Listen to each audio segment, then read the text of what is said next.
Today's our topic is on theory of machines. Theory of machines has got two components. One is kinematics of machines. The other one is the dynamics of machinery. Our focus will be on the dynamics of machinery.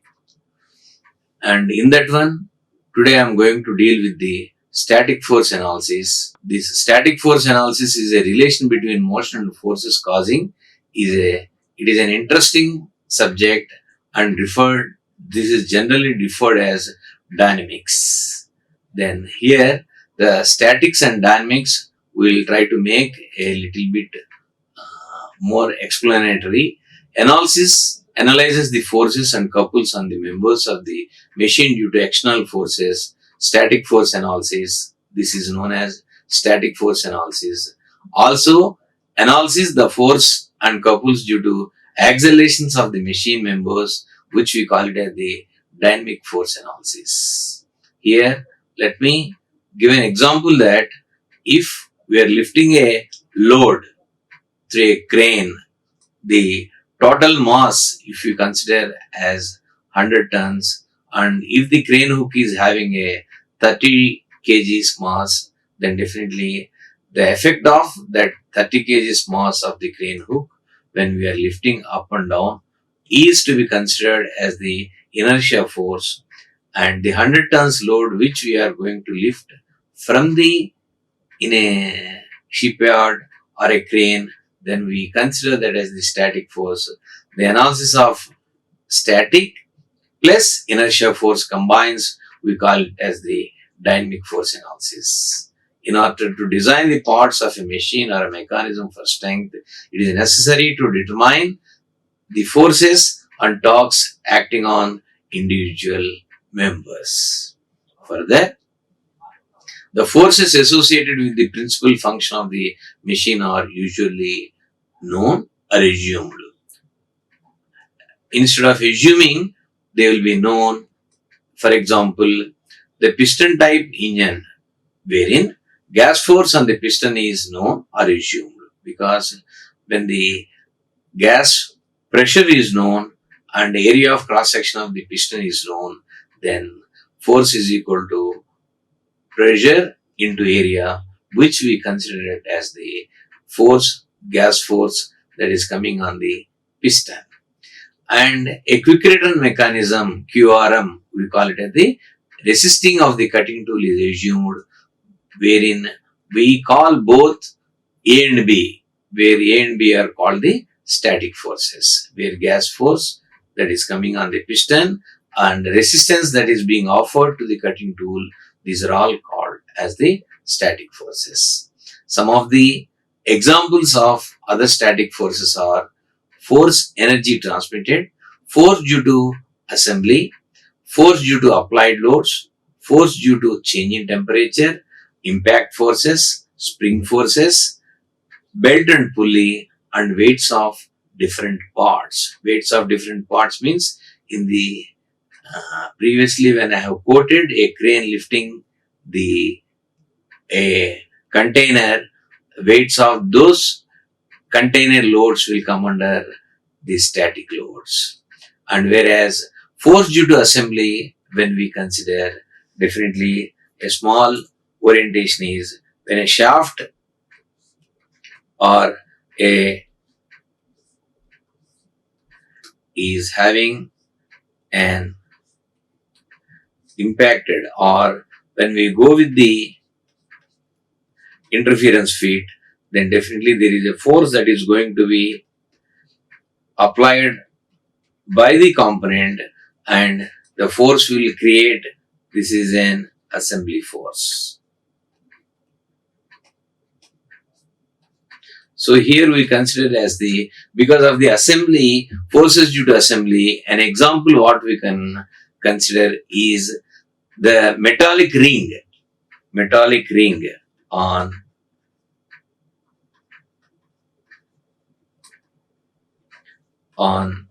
a wooden bullock wheel. We normally go with a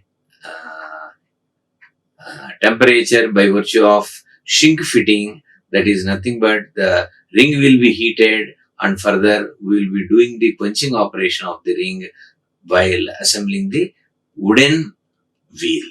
So the force between that metallic ring to the wooden, we can consider it is to be an interference fit, and there will be a force that will be because of the assembly.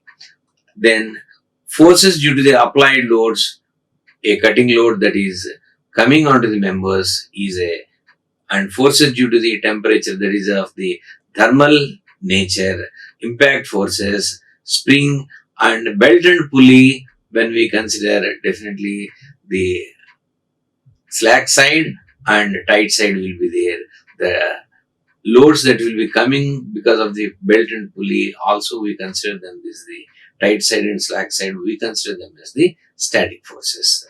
So a clear discrimination is required here between the static force as well as the inner dynamic force. When you add the inertia force or gravitational forces to the static force, then we categorize these analysis as the dynamic analysis of the forces. And today we concentrate more on the, apart from the static forces, today we concentrate more on the dynamic force, static force analysis, and these are mechanisms also experience inertia forces when subjected to acceleration called dynamic forces. Static forces are predominant at lower speeds and dynamic forces are predominant at higher speeds, because when higher RPMs, when we operate normally, force is equal to m into a. When whether it pertains to the linear velocity, higher linear velocities, if we consider, there will be higher accelerations, therefore the force component will be high, therefore dynamic force will be predominant at higher speeds. When you go with the torque is equal to I into alpha, where alpha is the angular acceleration, when you go for the higher angular velocities, definitely the angular acceleration will be high, where I we call it as the mk square into alpha. These are the fundamental approaches for the students to get understanding. When the static forces will definitely lower are predominant at lower speeds and dynamic forces are predominant at higher speeds. And general principles of force analysis. A machine or a mechanism is a three-dimensional object with forces acting in three dimensions. For a complete force analysis, all the forces are projected on to the three mutually perpendicular planes. When you consider on three mutually perpendicular planes, OX, OY and OZ. When we consider all these three, then for each reference plane, it is necessary that the vector sum of the applied forces is 0, and that the moment of the forces about any axis perpendicular to that reference plane also should be 0. Then that the summarization is summation of the forces should be 0, summation of the moments should be also 0. When it is referred to any plane, therefore summation of fx and summation of fy and summation of the m. So forces in the x direction, forces in the y direction, and moment in that plane should also be 0. And the fundamentally a force is a vector quantity, and in three properties define a force completely, where the force will have a magnitude, direction and point of application. When we look at it in diagram where the point of force is applied at A and the force is inclined at 60 degrees to the reference plane, and the length of the vector indicates the magnitude of the force. It will be done to a referred scales, some of the basic aspects and notations. Then when we go for, then we have to classify the forces, and notations have to be understood very clearly. When a link AB, as you see here, when a link AB, when you see here, the FA and FB, they are passing through the LOA, and this line we call it as the LOA, line of application, and FA and FB are passing through the line of application. Therefore, and the member, the link AB, will be subjected to compressive stresses, and this indicates the compressive forces. FA and FB are denoted as compressive forces. When FA and FB, the direction of applied force is changed, they can be considered as the tensile forces. This is one of the notations that should be understood. Then, when a body or in a body is moving or sliding, that is link 2 is sliding on link 1, the forces are perpendicular to the line of contact, and the notation what we are going to apply is F21 is force exerted by link 2 on link 1. Then F12, the force exerted by link 1 onto the link 2. And here the equilibrium or stability of link 2 or member 2 is to be established. Then F21 should be equal to F1, F12. Action and reaction forces are equal and opposite as we pass through the line of action. Therefore, F12 is equal to F21 as you see here the notation. Then definitely if the force is inclined, then component of that F21 has to be resolved so that LOA of the reaction force of F12 is to be established. Therefore, F12 is equal to F12 double dash. Okay, that is the vertical component of F21 as we have shown here. This is how the force components and line of action are established. Further, when we see at the point of contact in a where a gear is meshing, forces act along the common normal or line of action of the gears. That line of action is here, as you see here. Then definitely they have a common normal and the forces will be acting here. When you go for a two gears,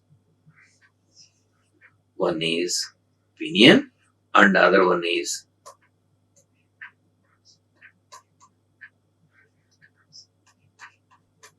then therefore there is a line of contact will be there and the forces will be acting. So definitely that is how the transmission takes place.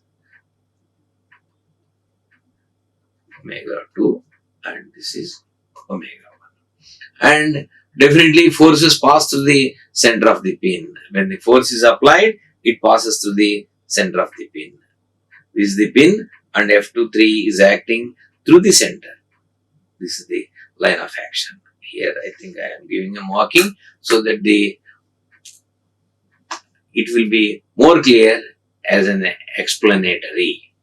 Then further, when we say a body is under state of equilibrium, for a rigid body to be in equilibrium, the conditions that should be satisfied should be sum of all the forces must be 0, sum of all the moments of all the forces about any axis must be 0.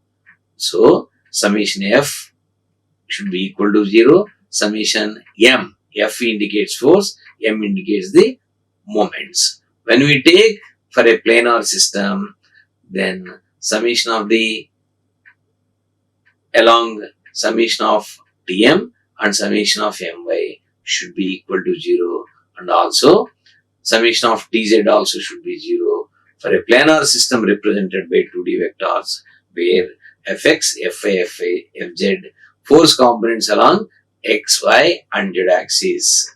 And similarly, the moments also should be 0. Then only a body is said to be under equilibrium. Then how do we get the moments? Consider O and O dash are the axis points. Then if you consider the center of point at O, and if you take the moments for F is equal on both the sides. When you take moment about O, F into A plus F into B is the moment that is equal to F into A plus B. Okay. Then if you take O dash as the center, again F into A dash must be minus F into B dash. Axis point does not affect the couple, but wherever you take the summation of these points, moments also should become 0. That is the point which has to be driven while we apply these concepts into the graphical solution of the slider crank mechanism as well as 4-bar mechanism. And very useful and important principles. Here we consider 3 parameters. The 3 parameters are 3 types of forces that will be coming in the static force analysis. Equilibrium of a body under action of 2 forces only, no torque. When you see FA and FB passing through the line of action, for any body to be in equilibrium under action of 2 forces, the 2 forces must be equal, opposite and collinear. The forces must be acting along the line joining A and B. And the first one we call it as a member under 2 forces. Okay. Then the condition that what it has to satisfy is the forces should not have any perpendicular distance between, and when we can say if the body is to be under state of equilibrium, the height between these 2 forces FA and FB should tend to 0. Then only the body is said to be under equilibrium. Then further, equilibrium of a body under the action of 3 forces only, no torque, no couple. Then we see here at point there are 3 forces acting on the body, FA, FB, FC, and they are all concurrent, and polygon law of triangle law of forces should be satisfied. Okay, 3 forces must be concurrent and the force polygon will be a triangle. How it will be? Then draw a vector parallel to FA. This is the FA vector. And draw a vector parallel to the FB at a given orientation. This is FB. And draw a vector parallel to FC. Then the triangle should close. Then a body is said to be under equilibrium under 3 forces, that is FA, FB and FC, and FE is parallel, and here also FC is parallel to FC as we see from the given diagram. So it should be done through a graphical method, and then if the polygon closes, then the body is said to be under equilibrium. Then the third one, first one is a body under 2 forces, a body under 3 forces. The third one is for the equilibrium, 2 forces must form a countercouple. Therefore, the forces must be equal, opposite and parallel, and their sense must be so as to oppose the couple acting on the body. If you refer here, there is a force acting and there is a force acting. These 2 forces are equal and they are separated by a distance h. The torque exerted is going to be F into H clockwise and F into H counterclockwise. And if you see the notation, standard notation is, it is going to be something, a body that is represented like this. This is the force that is acting and this is the force that is acting, and the distance between these two is H. Therefore, this is F and this is F. Here, the condition for equilibrium is F into H should be equal to F into H. This should be satisfied. Therefore, what we can say? There are two forces and they are acting by a torque. The magnitude of torque is F into H. Then, this we apply for any mechanism. When you see here, for example, F1 is applied through the ground and F2 is the force that is applied at this point of application. Therefore, they are separated parallel. F1 and F2 are parallel to each other and they are separated by distance H.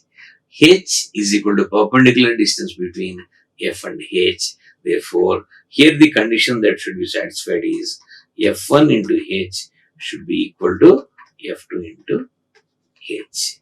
This condition should be satisfied for the body to be under static equilibrium. So, here we have discussed three parameters. One is a body under two forces, a body under three forces, a body is with two forces and a torque.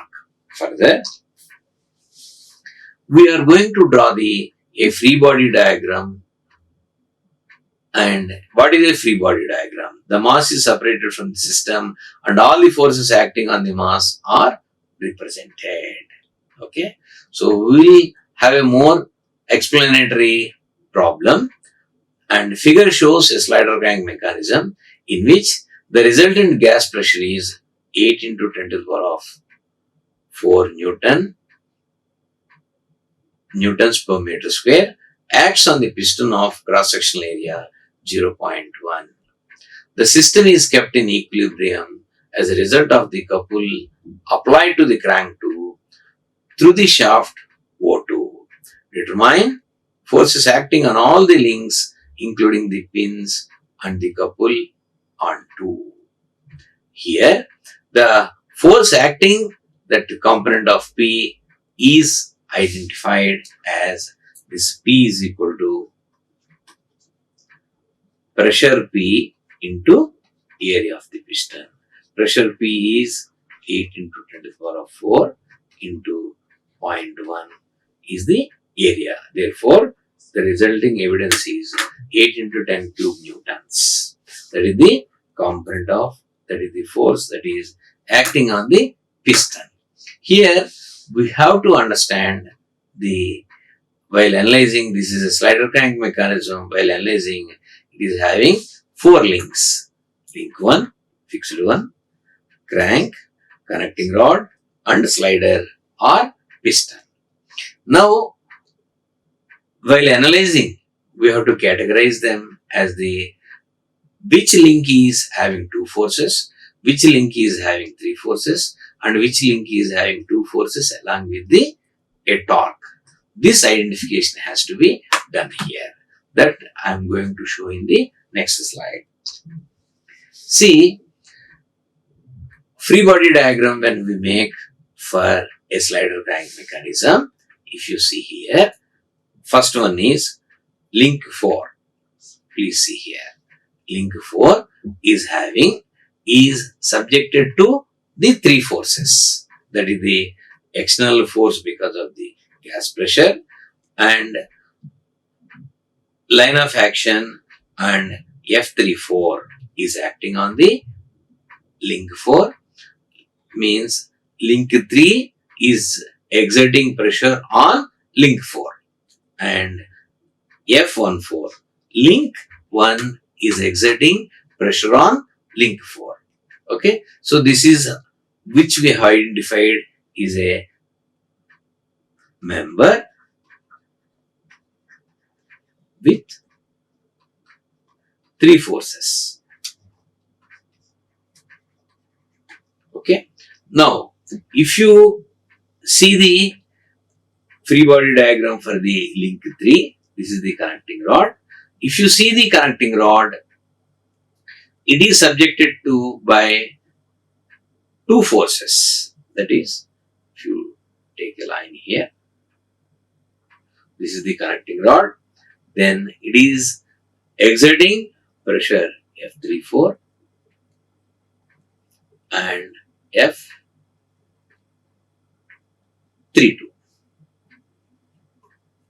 Okay, F32. This is the forces, the link 3 exerting force on link 2, F32, and link 3 exerting force on link 4. And LOA is known as the LOA is line of action. But here the system is said to be, I think that is the diagram which we have shown. Okay, so for the system to be equilibrium, F43's reaction force is link 4 acting on 3, F23 is link 2 acting on the 3. Okay, this is the resolution, and this is how the system is under equilibrium. Okay, then link 2 where F32 and F23 are equal. Then parallel to this, there should be a force that will be acting F12, and this is affected by a torque T2. Our objective is to keep the system under equilibrium condition. We need to find out the torque T2 that is applied opposite to the force F to keep the system under equilibrium. Now, the known components are the link 4, in which we have got totally P is known to us, and F14 direction is known, magnitude is not known, and F34 direction is known, magnitude is not known. So, but P is completely known, its magnitude and direction is also completely known. Then we will see how to proceed to get the torque that is being exerted so that the slider crank mechanism is kept in equilibrium. Then the magnitude and direction of P is completely known, and lines F34 and F14 are known. The lines means line of actions of F34 and F14 are known. Then, as we have got here, we should draw that 8 into 10 cube newtons of force has to be drawn to a known scale. Maybe 1:100. If you take 1 mm is equal to 100 newtons, if you take, definitely we are going to get as the 80 millimeters line, we are going to get the P. And further, at starting of this vector, at this arrow, F34 is acting, which we have shown earlier, and F14 is acting in the other direction. And this is a triangular law of forces where the triangle is closed. So where P is known, measure F34 and F14, and you will be knowing the magnitude of F14 and F34. Measure the lengths of the vectors and multiply the by scale factor to get the magnitudes of F14 and F34. Directions are also fixed. F34 is 8.8 into 10 cube, which we have done through the scale diagram. Therefore, here we analyze the link 3. F43 will be acting opposite, F23 will be acting the opposite direction. Link 2 acting on 3, link 4 acting on 3. Therefore, F23 is equal to minus F32. This is the logic here. Here it is going to be F32 and here F34. Okay. Further, F43 is equal to minus F23 which we can see in the earlier, that is 8.8 into 10 Newton, 10 cube newtons. We have got it. Therefore, F23 is also equal to minus F32, equal in magnitude and opposite direction. Magnitude is known, and what we have to find out is now F32 means link 3 acting on 2 will be, and you should draw a line parallel to this and it should pass through the O2, and this will become F12. Then measure the distance, measure the perpendicular distance between F32 and F12. Link 2 is acted upon by two forces and a torque stated in the problem. For equilibrium, the two forces must be equal, parallel and opposite, and their sense must be opposite to T2. Therefore, F32 is equal to minus F12, which is equal to 8.8 into 10 cube newtons. F32 and F12 form a counterclockwise couple. Forms a counterclockwise couple. Therefore, F23 into H should be equal to F12 into H. Therefore, we are going to apply a F12 is 8.8 into 10 cube into the distance between these two forces is H is equal to 0.125, which is equal to 1100 Newton meters of torque is exerted or generated by O2 to keep the slider gang mechanism in equilibrium condition. To keep 2 in equilibrium, T2 should act in clockwise, and magnitude is 1100 Newton meters. It is important to note H is measured perpendicular to F32 and F12. Always multiply back by scale factors. These are all important because we are going to draw the whole mechanism to a scale. Then one more problem we can solve it, that is a 4-link mechanism. A 4-link mechanism acted upon by forces as shown in the figure.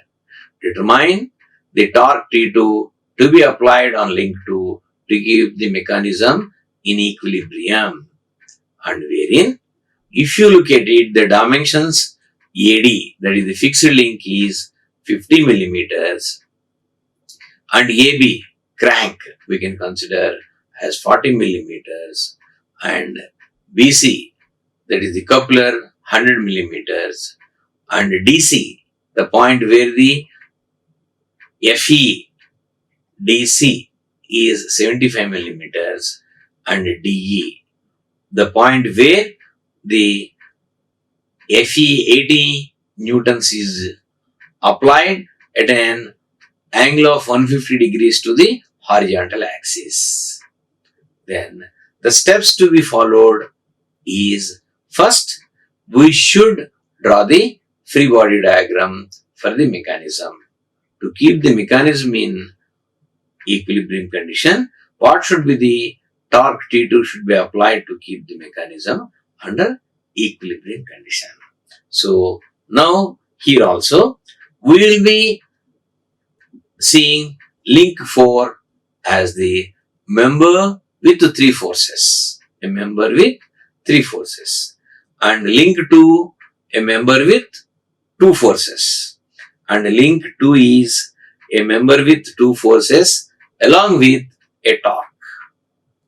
As I have explained in the earlier, there are 3 categories of members that will come under static force analysis: is a member with 2 forces, a member with 3 forces, a member with 2 forces, and a torque.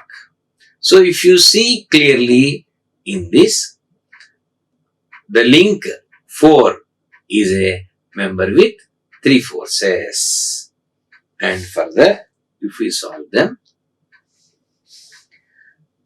and link 3 acted upon by only two forces, F23 and F34, and they must be collinear and along BC. Link 4 is acted upon by three forces, F14, F34 and F4, and they must be concurrent. Concurrent means they should meet at one point. LOA of F34 is known and FE is completely given. FE is 80 newtons at 50 degrees. So we are going to draw a line that link 4 at the given orientation, and we will apply the force through the point at 150 degrees. And then further we will apply the line of action of F34, and if you see here, F43 parallel to this F34 is drawn, this link and this line of action is drawn, and similarly FE, when projected, they will become concurrent at this point. They will become concurrent at this point. From this point and from the point of D, draw a line, and that will be F14. And if you draw a polygon of forces circle, then if you polygon of forces of a triangle, then this is FE, completely known. F34 direction is known, and F14 is determined. So from this, F34 is 47.8 newtons. Then F34 is equal to minus F23. Here if you see, if you come back to the link 3, F43 is equal to F34, then F43 is equal to F23, therefore F23 is equal to F minus F32, and which is equal to F12 to keep the system under equilibrium. Then draw a parallel line to F32, a line passing through the O2. Then measure the distance between F32 to F12. The measured distance is 39.3 millimeters, and if you multiply this 1878 Newton mm, 1878 Newton mm. F32 and F12 form a counterclockwise couple which is equaled by a clockwise couple through T2. With this, we have done the analysis of a slider crank mechanism as well as a mechanism of 4-bar mechanism, in which we have seen that there are members with 3 forces, members with 2 forces, and members with 2 force and a torque. With this, we will further take up the other ways of determining the members, not confining only to the link 3. We are going to apply the different forces on different links, and we will find out the equilibrium status and their forces that will be coming upon. Thank you. Like, share and subscribe. Hit the bell icon for more updates.